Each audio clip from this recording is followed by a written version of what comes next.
Here's what you need to know about passport and ID requirements if you're planning to travel in 2026. I'm going to walk you through the rules that actually matter, what's genuinely new versus what's been around for years, and exactly what you need to check before your next trip. I went through the regulations from TSA, the State Department, and European border agencies, and I need to be straight with you. Most of the panic you're seeing online about new rules for 2026 is misleading. Most of these requirements have existed for years, but there are a few things that have changed or may be changing soon, and those are worth understanding. Let's separate fact from fear. The 6-month passport validity rule. Let's start with the 6-month passport rule, because this one costs travelers thousands of dollars in denied boardings every year. Say you book a trip to Thailand, your passport expires in March, and your flight leaves in January. You look at it and figure you've got over 2 months of validity, so you're fine. At check-in, the airline stops you cold. Thailand requires your passport to be valid for at least 6 months from your entry date, which means the airline won't let you board. This isn't a new rule for 2026, not even close. Countries in Asia, parts of Africa, some Caribbean islands, and the Middle East have enforced this requirement for decades. Thailand and China have had this policy in place for years, and most travelers don't know about it until they're standing at the counter watching their trip evaporate.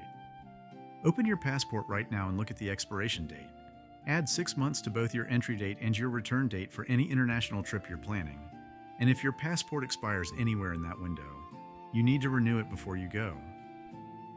In the United States, you can renew your passport online at travel.state.gov if you're eligible. Processing typically takes 6 to 8 weeks for routine service, though it can stretch longer. During peak travel seasons, an expedited service is available for an additional fee if you're in a hurry. The rule of thumb: your passport should be valid for 6 months after you return home, not just while you're traveling. When you're booking any international trip, ask this question: does this destination require 6 months of passport validity? It takes 10 seconds to ask, and it can save you from losing the cost of non-refundable tickets. Passport damage and RFID chips. Now let's talk about passport damage, because this one catches people by surprise even when their passport looks perfect. Modern biometric passports contain an RFID chip embedded in the cover with an antenna running through the pages, and this chip stores your photo and biometric data.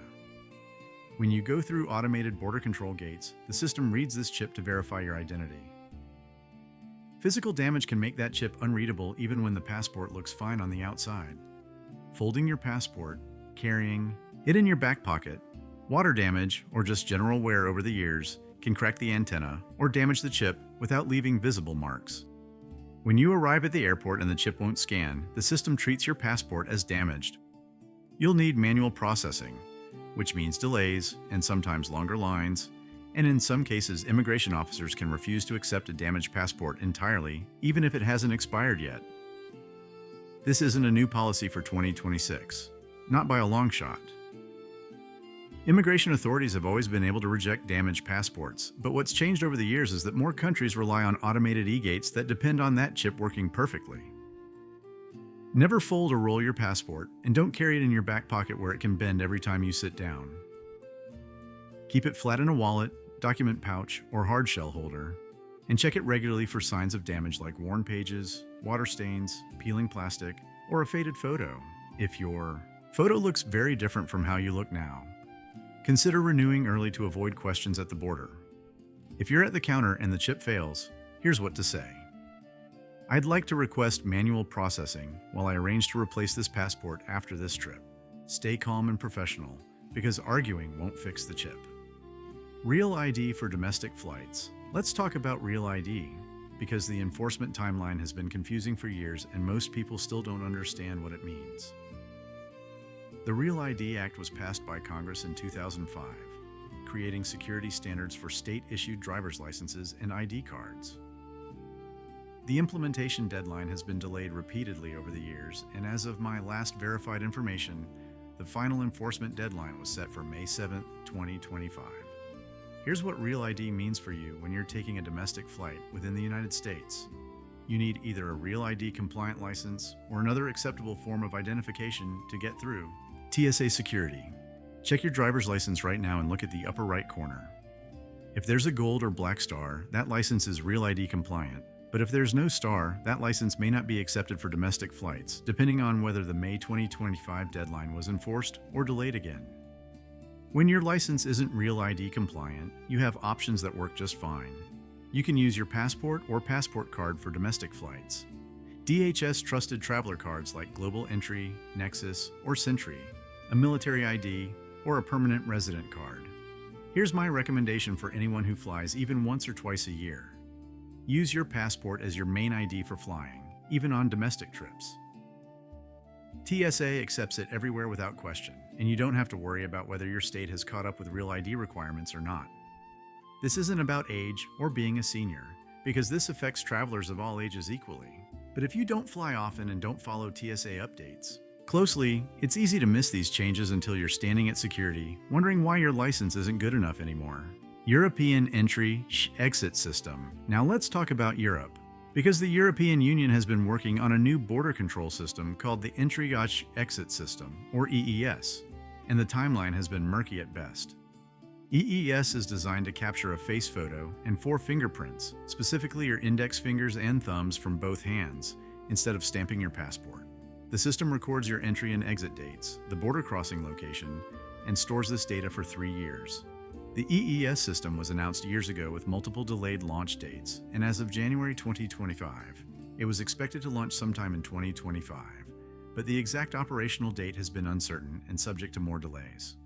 When EES becomes operational, the first time you enter the Schengen area after the system launches, you'll need to go through this registration process. That process will take longer than a simple passport stamp, especially if you have any difficulty with the fingerprint scanner due to arthritis, hand tremors, or other conditions that make it hard to keep your hands flat and steady. If you have medical issues that make fingerprint scanning difficult, tell the border officer right away before you even try the scanner.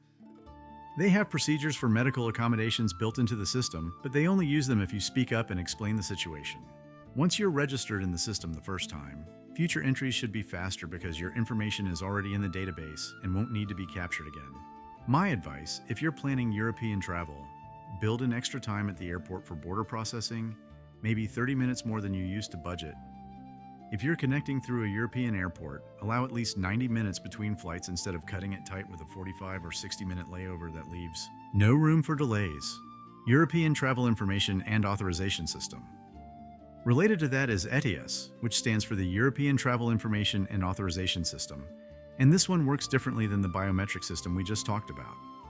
ETIAS is Europe's version of the United States ESTA program, meaning it's a pre-travel authorization that visa-exempt travelers need to obtain before flying to the European Union or Schengen area.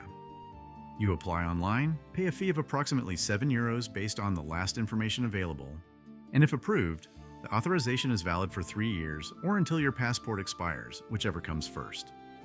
ETIAS was announced for implementation in the 2024 to 2025 timeframe. But like EES, it has experienced multiple delays and missed deadlines. As of January 2026, I cannot verify whether ETIAS is actually operational and required for boarding flights to Europe. When ETIAS does become required, apply at least 1 week before your flight, earlier if you want to avoid any last-minute stress or technical issues with the application system.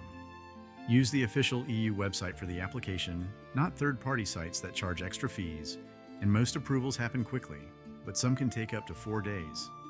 ETIAS is tied to your passport number, which means if you get a new passport, you need a new ETIAS authorization, even if your old one hasn't expired yet.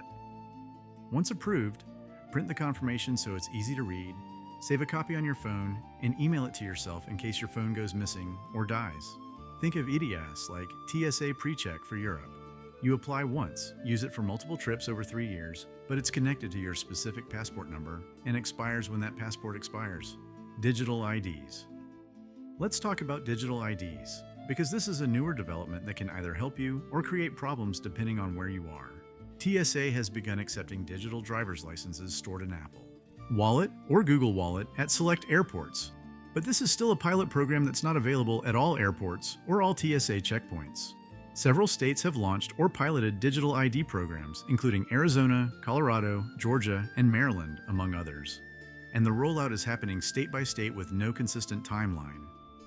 Even when your state offers a digital ID and advertises it as TSA approved, That doesn't mean every TSA checkpoint can accept it or has the equipment to scan it.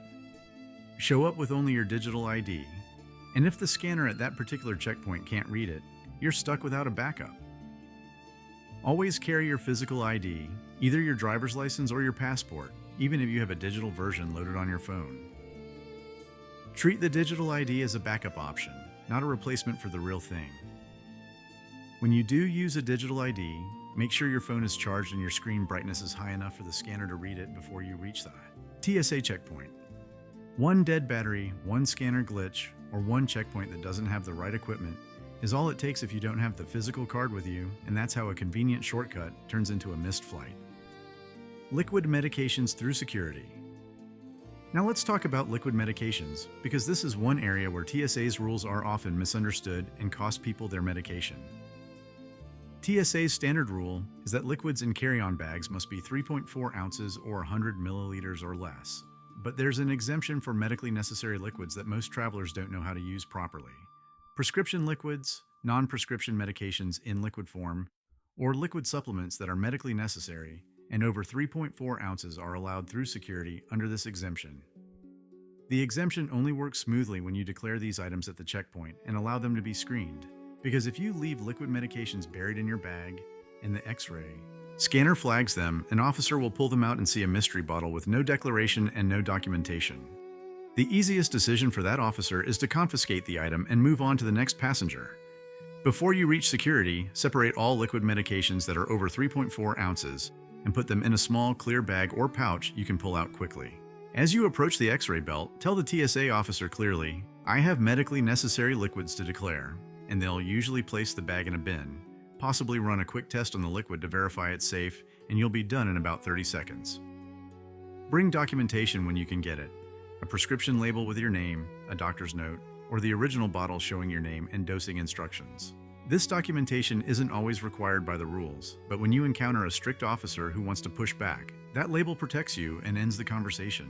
Here's a pro tip that experienced travelers use. Print out the TSA page about medical liquids from tsa.gov, fold it, and keep it in your medication bag. When an officer questions your items, you can point to the official rule in writing, and that usually ends the conversation quickly without argument. This rule isn't new for 2026 or even recent.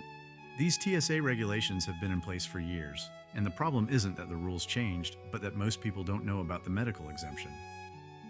Blank passport pages. Finally, let's talk about blank passport pages, because this requirement catches people completely off guard and costs them entire trips.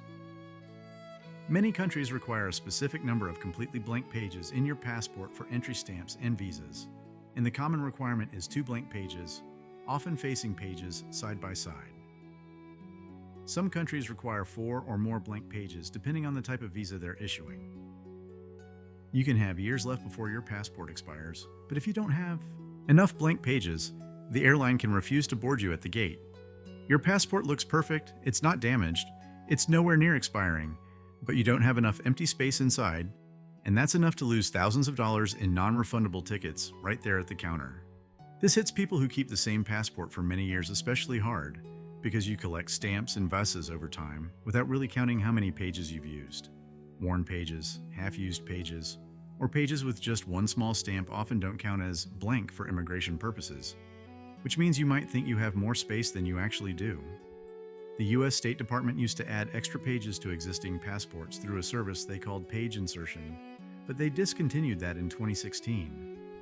Now, when your passport is full, you must renew the entire thing rather than just adding a few more pages.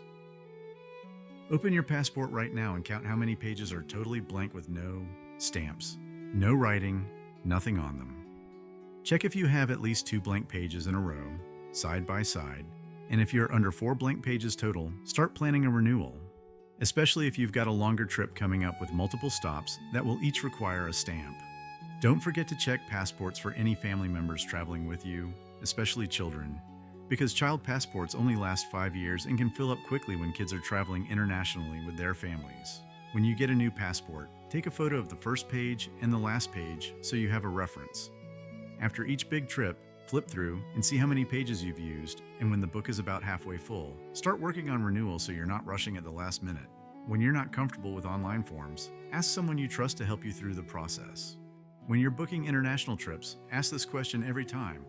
Does this destination require a minimum number of blank passport pages? That one question can save you from a conversation at the gate that ends your vacation before it starts. This requirement isn't new for 2026, or even this decade. It's been in place for decades, and the only thing that's changed is that more people are traveling again and running into rules they didn't know existed. What's actually new? Let's be clear about what's genuinely new or changing versus what's been around for years, because the internet is full of misleading headlines right now. The 6-month passport validity rule? Not new at all. It's existed for decades in many countries around the world. Passport damage causing problems at the border? Not new. Immigration officers have always been able to reject damaged passports since biometric chips were introduced. The requirement for blank passport pages? Not new. That's been standard practice for as long as passports have existed, and countries have needed space to stamp them. TSA's rules for liquid, medications, and the medical exemption? Not new. Those exemptions have been in place for years, and most people just don't know about them. What may actually be new or changing comes down to enforcement and technology. The real ID enforcement deadline was set for May 2025, though I cannot verify the current enforcement status or whether it was delayed yet again. The European Entry or Exit System and ETIAS have been announced with various implementation dates over the years, but both have experienced multiple delays, and I cannot confirm their operational status as of January 2026. Digital IDs are relatively new in the sense that they're being rolled out gradually at select locations, but they're not replacing physical IDs, just supplementing them in some places. Most of the new rules for 2026 you're hearing about online are actually long-standing requirements that have always been there. What happens is that enforcement gets stricter over time, or more people start traveling again after a few quiet years and encounter rules they weren't aware of, and suddenly it feels like everything changed overnight when really it didn't. Conclusion: here's what I want you to take away from this video and actually do when you're done watching. Check your documents right now, today, not next week when you remember. Open your passport and look at the expiration date, then add 6 months to see if you're cutting it close. Count your blank pages to make sure you have at least 4 completely empty ones. Check the physical condition to make sure there's no damage to the chip or the pages. Look at your driver's license and see if it has the Real ID star if you're planning to fly domestically in the United States. When you're planning European travel, stay informed about EES and ETIAS implementation, but don't panic or change your plans. These systems have been delayed multiple times, and when they do launch, there will be clear guidance from airlines and border agencies about what you need to do.